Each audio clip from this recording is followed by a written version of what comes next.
Baik, Nakku. Assalamualaikum warahmatullahi wabarakatuh.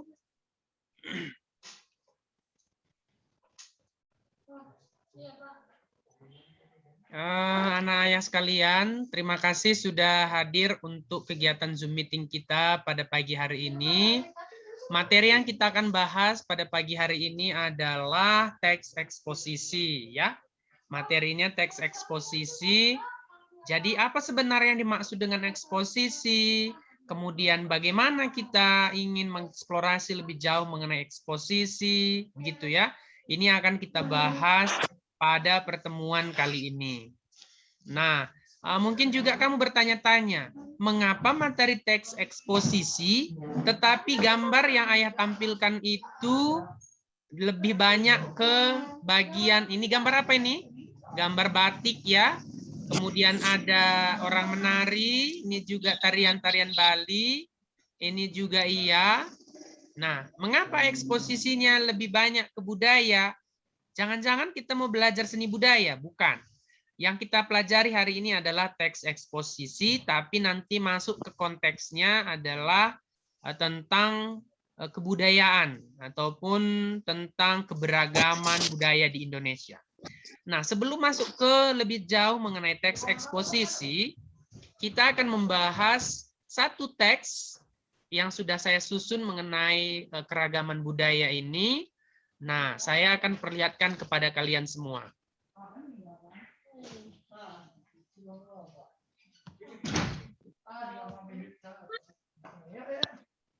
Oke, ini dia teks eksposisinya. Apakah sudah nampak, Nak? Nampak ya. Oke. Oke, dah. Ini judulnya adalah Keragaman Budaya Daerah sebagai Aset Berharga Bangsa. Nah, kita akan baca. Indonesia adalah negara yang sangat kaya akan budaya daerah.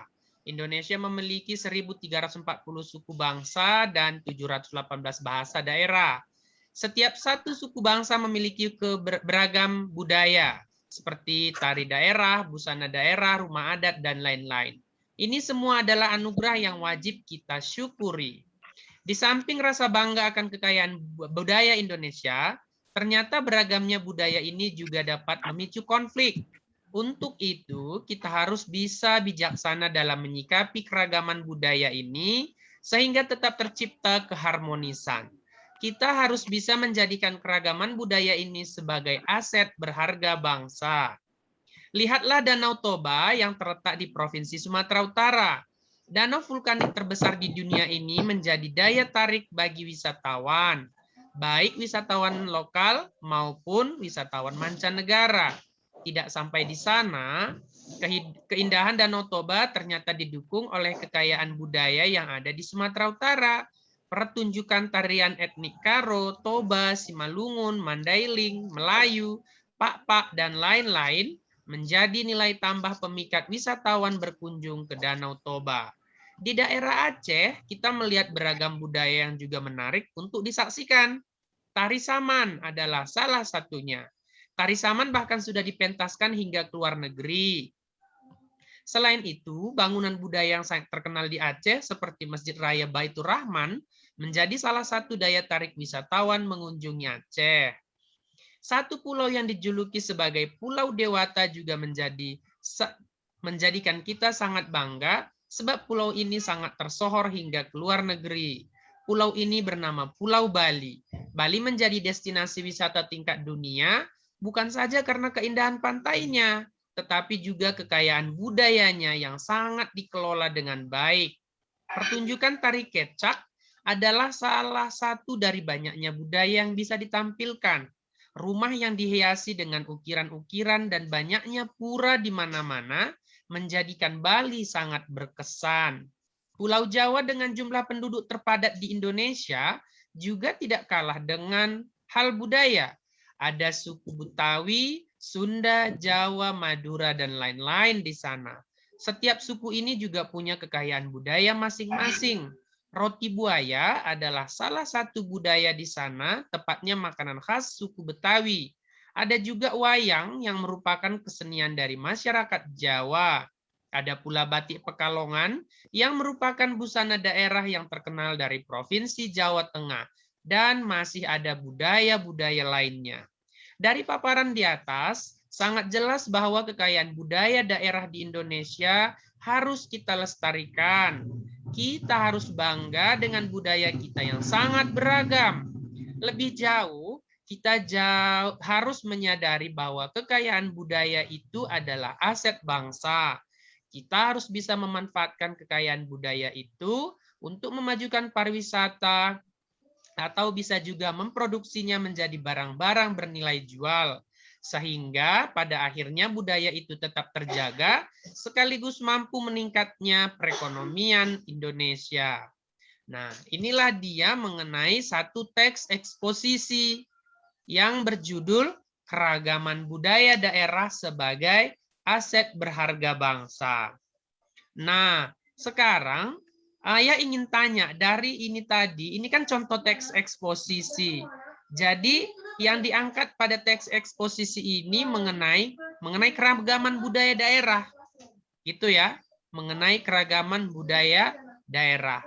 Jadi teks eksposisi yang kita bahas hari ini yang dia di sana tadi kita hubungkan dengan gambar ini yang di slide ini, berarti teks eksposisi ini bisa masuk ke ranah budaya, bisa masuk ke kesenian, begitu dia.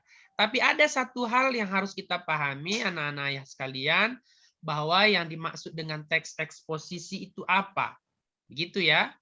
Tadi kita lihat contohnya. Jadi kira-kira dari contoh yang kita baca tadi, kira-kira bagaimana itu teks eksposisi? Nah, apa menurut kalian eksposisi itu?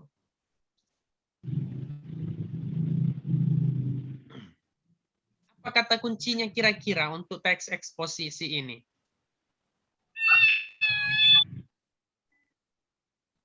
Apa Awalina? Apa kata kunci untuk teks eksposisi, nakku? Ada yang bisa mau jawab? Jihan? Ya? Informasi yang menambah pikiran Iya, informasi yang baru iya, informasi yang informasi bisa yang disebut bagaimana Jihan? Kurang terdengar suaranya, Nak. informasi yang disebarluaskan untuk menambah ilmu pembaca. Iya, jadi dia itu informasi yang disebarluaskan untuk menambah wawasan pembaca gitu ya. Jadi dengan kata lain kalau kita singkat dia satu kata namanya itu teks eksposisi ini berupa pemaparan. Jadi dipaparkan dia di sana itu, dijelaskan dia. Gitu ya, dijelaskan supaya orang itu yang membaca mendapat satu pengalaman ataupun satu wawasan ataupun satu ilmu. Begitu dia. Jadi dari contoh tadi ternyata kita sudah mendapat satu penjelasan bahwa dengan beragamnya budaya yang ada di Indonesia ini ternyata aset berharga bangsa. Nah, itulah dari contohnya tadi. Maka untuk itu harus dilestarikan katanya tadi. Nah, selain itu juga katanya tadi di akhir dari teks eksposisinya itu, jika kita bisa memproduksinya, maka akan menjadi nilai jual yang menambah ataupun meningkatkan perekonomian kita. Maka contohnya misalnya ini, batik. Jadi ketika ini sudah dibuat, kemudian dia dijual, maka orang yang memproduksi batik itu akhirnya mendapat keuntungan dari produk batiknya. Begitu dia, Nakku ya. Bisa dipahami kira-kira sampai di sini, Nak?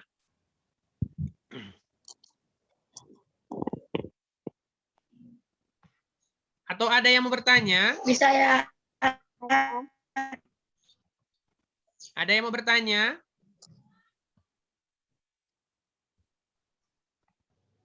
Tidak ya. Jelas ya? Kalau jelas kita lanjut. Oke. Kita lanjut lagi. Apa yang kalian pikirkan tentang gambar ini? Nah, ini tadi ya. Sudah kita bahas tadi.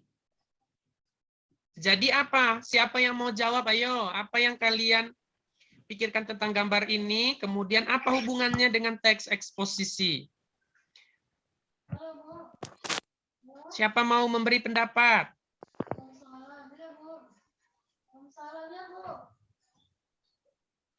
Silakan. Rian Maulana Kaban.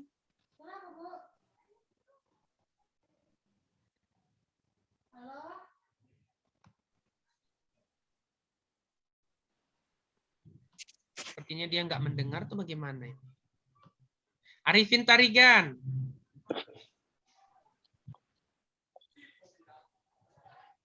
Arifin Tarigan.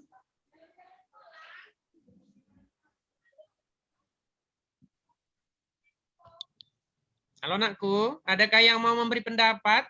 Kira-kira apa hubungan antara gambar ini dengan teks eksposisi?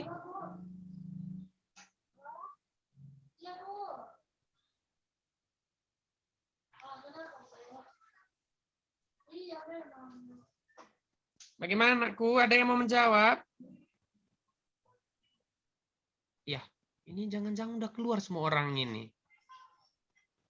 Silakan Arifin. Jangan diam-diam aja.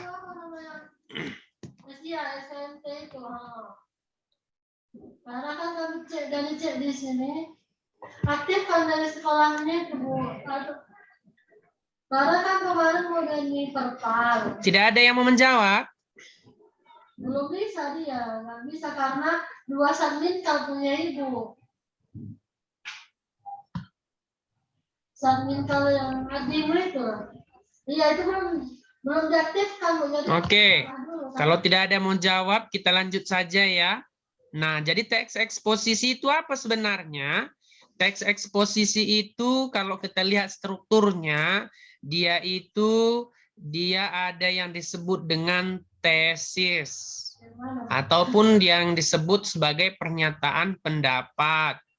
Kemudian ada juga dia itu yang kedua argumentasi. Argumentasi ini adalah dia berupa alasan-alasan untuk mendukung tesis tadi. Kemudian yang ketiga ada namanya penegasan ulang. Itu dia anakku. Siapa yang mencoret-coret layar saya ini? Nah, itu dia. Bagaimana kita bisa mengetahui yang mana tesis, mana argumen, mana penegasan ulang? Itu biasanya kita lihat tesis itu adalah yang mau disampaikannya di bagian awal. Ya. Contohnya apa itu? Contohnya kalau kita lihat teks eksposisi, dia itu biasanya di judulnya juga sudah mencerminkan tesis. Ya. Tadi contohnya tadi kan keragaman budaya sebagai aset berharga bangsa. Nah, sebenarnya itu sudah menjadi tesis. Kemudian mana yang disebut argumen? Tadi yang dijelaskan mengenai adanya contoh-contoh budaya daerah dari Sumatera Utara, kemudian keindahan daerah Pulau Bali. Nah, itu adalah berupa argumentasi. Kemudian di bagian penegasan ulang, itu tadi kalimat paragraf yang terakhir. Paragraf terakhir itu dia di sana paragraf terakhir tadi yang menyatakan yang menyatakan bahwa itu bisa bernilai jual. Itu dia bagian penegasan ulang. Kemudian kita lanjutkan. Apakah suara saya dengar? Dengar ya. Dengar ya. Tapi kalian kalau ditanya diam aja semua. Macam saya macam Halaman berapa ya?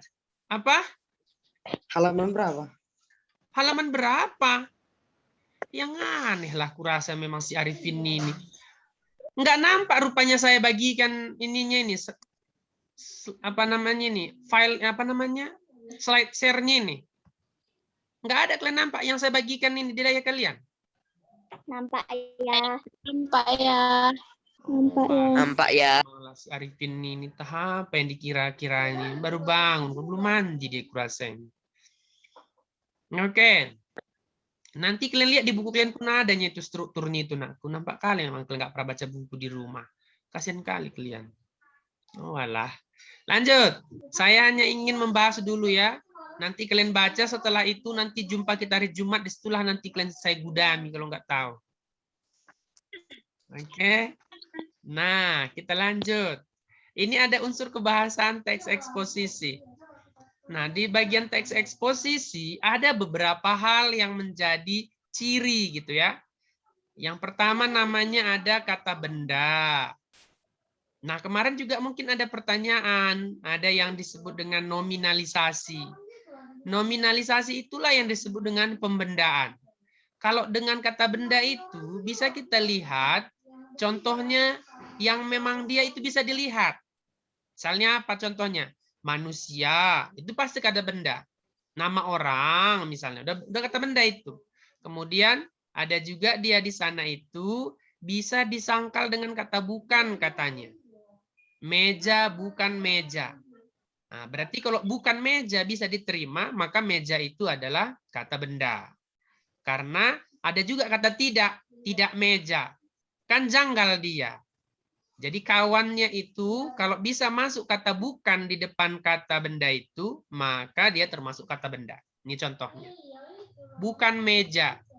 Nah, mungkin kursi gitu ya. Nah, jadi meja ini adalah kata benda. Sesuatu yang bisa dilihat, itu biasanya disebut dengan kata benda. Laptop, HP, nah itu kata benda. Tapi ada juga memang yang dia itu kata benda yang tidak bisa dilihat. Gitu. Apa contohnya? Angin. Itu juga termasuk kata benda nakku dalam tulisan. Ya. Gitu. Kemudian kalau dia nanti sudah menggunakan imbuhan, misalnya apa itu ya? Ini dia. Kemerdekaan. Itu dia sudah masuk kata benda. Walaupun dia tidak bisa dilihat, tapi dia sudah termasuk kata benda, gitu ya. Ataupun nanti contoh yang lain, misalnya menggunakan imbuhan peran, misalnya perumahan. Nah, itu sudah termasuk kata benda. Baik, kita lanjut. Kemudian ada juga katanya kata kerja. Kalau kata kerja, dia bisa diikuti dengan kata tidak. Contohnya apa? Tidak tidur misalnya. Berarti tidur itu termasuk kata kerja. Kemudian dia itu melakukan perbuatan. Misalnya apa? Membaca, menyangkul, belajar. Itu kan perbuatan. Maka itu termasuk kata kerja. Gitu nakku. Kemudian ada namanya kata sifat. Kata sifat artinya adalah kata yang dia itu memberikan sifat pada kata benda. Kemudian dia juga bisa diikuti dengan kata sangat atau paling atau sekali di belakangnya. Contohnya paling kuat, paling ganteng, paling cantik, sangat baik. Nah, berarti kalau sudah bisa dia ikut dengan kata-kata seperti ini, maka itu sudah terkategorisasi sebagai kata sifat. Saiful, jangan kau masukkan matamu ke apamu itu, ke tak dimasukkannya anak matanya pula ke apanya, ke lensanya. Jangan masuk ke lubang hidungnya anakku, nanti nampak pula di dalam sesuatu. Oke, kita lanjut. Siapa yang mencoret layar saya ini? Kalimat aktif dan pasif. Kalau kalimat aktif nakku, itu kalimat yang subjeknya melakukan pekerjaan. Misalnya, saya sedang belajar. Nah, ini kalimat aktif. Mengapa? Karena saya itu adalah subjeknya, kemudian belajar predikatnya. Belajar itu itu sebagai predikat. Maka subjeknya itu melakukan pekerjaan, itu yang disebut dengan kalimat aktif. Ini contohnya nih. Adik tidur siang. Nih. Ya. Kemudian ada juga contoh yang lain, polisi bersenjatakan pistol. Nah, kayak gitu. Jadi ada dia di sana itu yang kalimat aktif, yang dia memang yang subjeknya yang melakukan tugas. Apa bedanya dengan kalimat pasif? Kalimat pasif dia itu objeknya yang melakukan tugas atau pekerjaan. Misalnya, mangga dilempar adik. Nah, siapa yang melempar mangga? Adik. Susunannya yaitu setelah predikat itu baru dia muncul objek. Gitu nah. Maka itulah yang disebut dengan kalimat pasif. Cirinya biasanya pada predikat itu menggunakan imbuhan di atau ter. Apa contohnya? Ini contohnya. Adik dimarahi ibu. Siapa yang memarahi adik itu? Ya ibu. Ibu inilah yang sebagai objek. Nah, kemudian contoh yang lain bagaimana? Contohnya misalnya Jihan sedang ditunjuk ayah JT misalnya. Siapa yang menunjuk? Ya ayah JT. Ayah JT itulah sebagai objek. Itu dia ya. Itu perbedaan. Dia paling mudahnya itu membedakannya, lihat imbuhannya. Kalau dia menggunakan di, berarti dia termasuk kalimat pasif.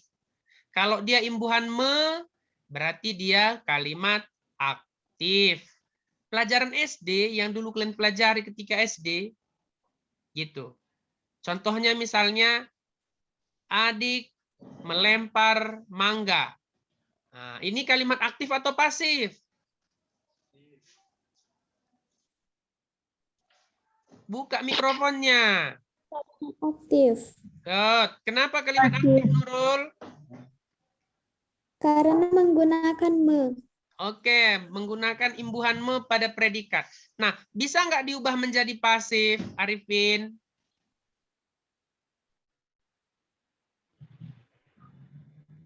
Laki-laki. Laki-laki. Bisa ya? Bagaimana bentuknya kalau dipasifkan?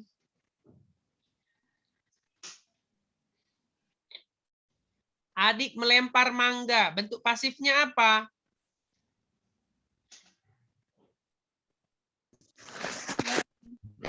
Dilempar adik mangga.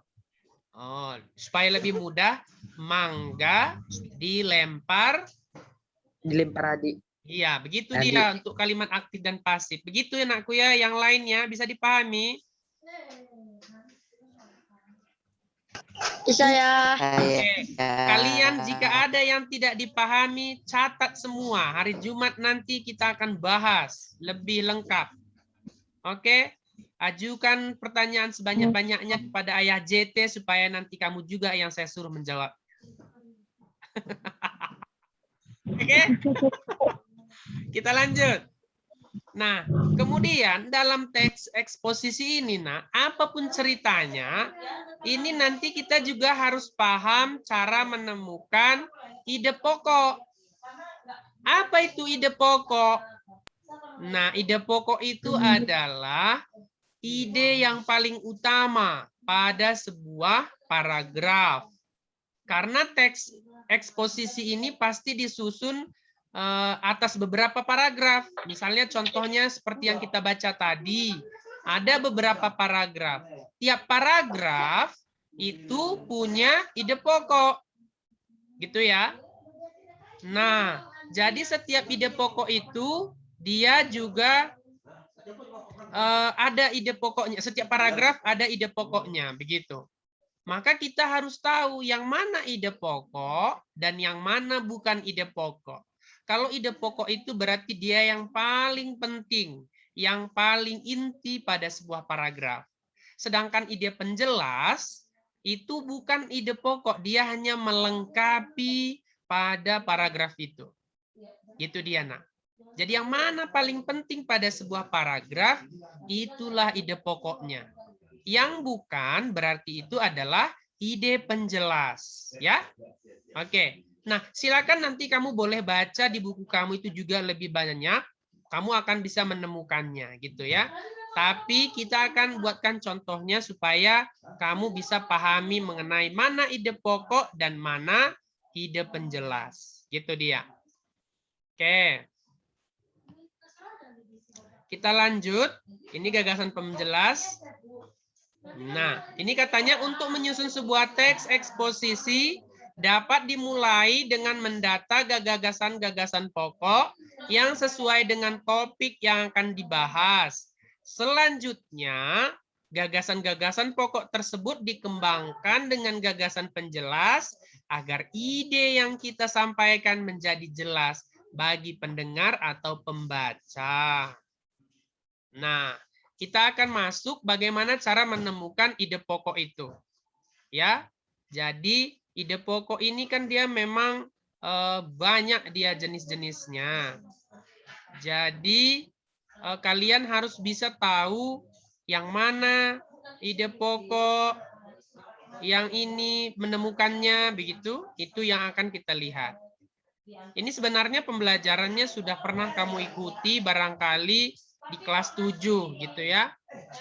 Tetapi tidak apa-apa, kita akan bahas lagi. Kira-kira anakku, suara saya dengar nggak? Dengar ya. Dengar ya? Dengar ya. Soalnya di sini agak ribut. Saya khawatir suaranya jadi bising. Nah, baik. Ini sudah nampak slide-nya?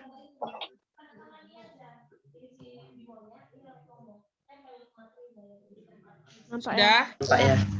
Oke.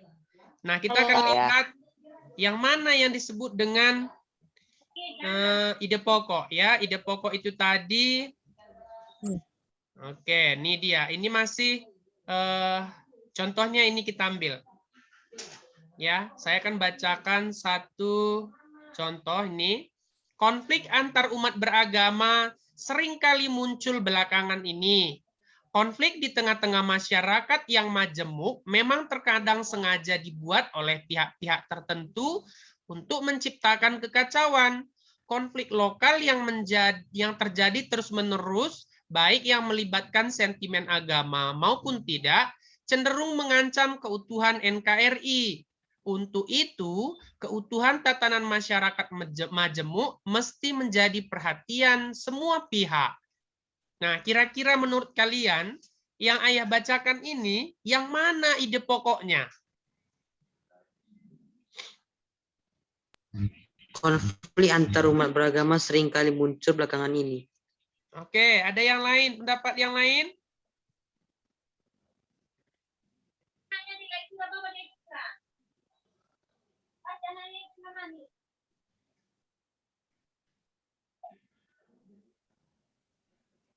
Ayo.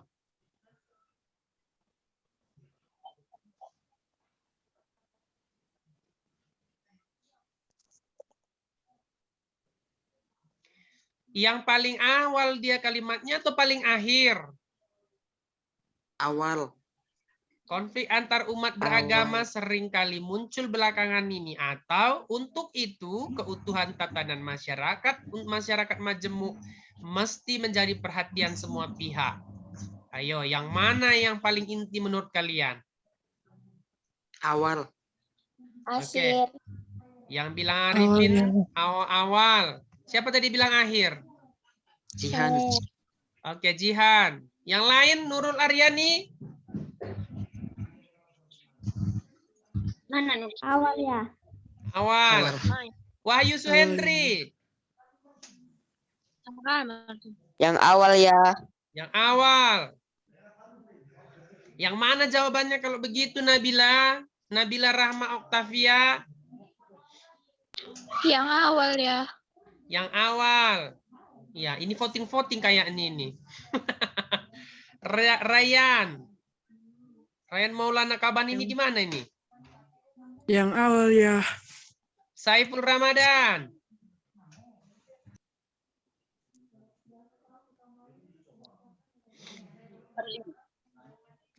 Awal ya. Oke. Nah, yang mana yang paling inti di sana itu? Yaitu adalah yang awal atau yang di akhir? Awal. Awal. Oke. Ada. Nah, jadi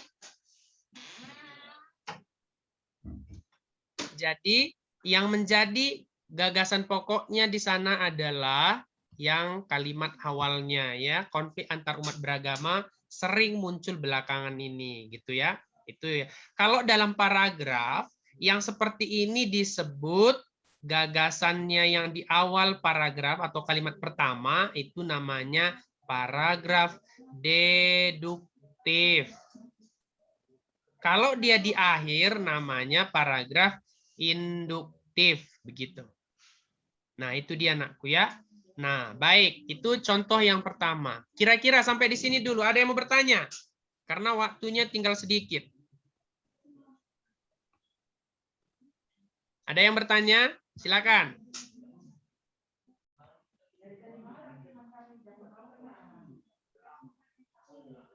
Ada yang bertanya?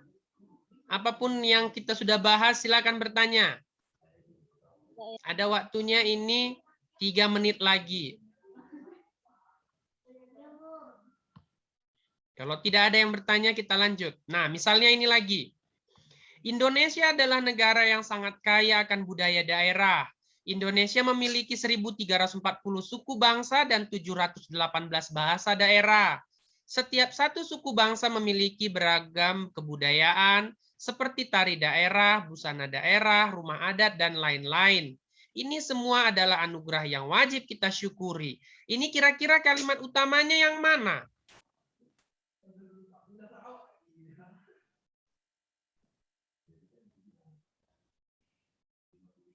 Mana kalimat utamanya ini? Indonesia adalah negara yang sangat kaya daerah. Oke, bagus ya. Kalimat utamanya adalah Indonesia adalah negara yang sangat kaya akan budaya daerah. Daerah. Oke, mantap. Sekarang kita lanjut nih, paragraf kedua. Di samping rasa bangga akan kekayaan budaya Indonesia, ternyata beragamnya budaya ini juga dapat memicu konflik. Untuk itu, kita harus bijaksana dalam menyikapi keragaman budaya ini, sehingga tetap tercipta keharmonisan. Kita harus bisa menjadikan keragaman budaya ini sebagai aset berharga bangsa. Mana kalimat utamanya? Di samping rasa bangsa dan kekayaan budaya kita beragam budaya ini juga dapat memiliki konflik. Iya, yang pertama. Oke, sekarang Ayah akan bertanya bukan lagi mengenai kalimat utama. Ayah mau tanya, coba perhatikan yang manakah di sana itu yang termasuk kata benda.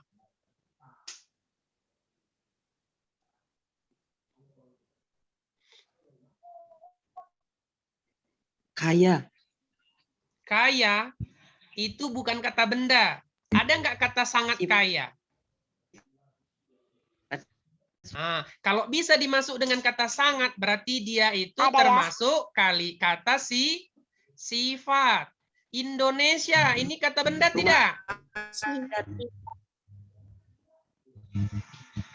Kata benda. Iya, Tidak. Indonesia itu termasuk kata benda.